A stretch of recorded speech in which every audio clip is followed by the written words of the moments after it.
are with Lakas. PDP.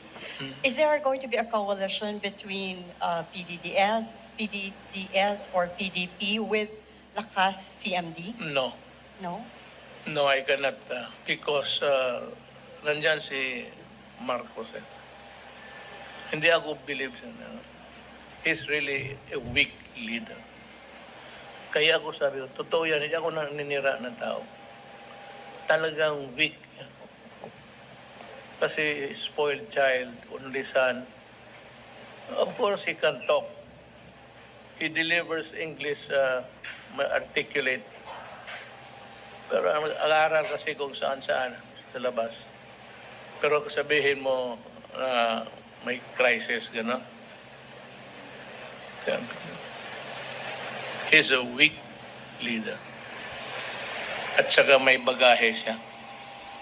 Ito si Bong, naghahanap ako ng tao na honest at trabahante talaga.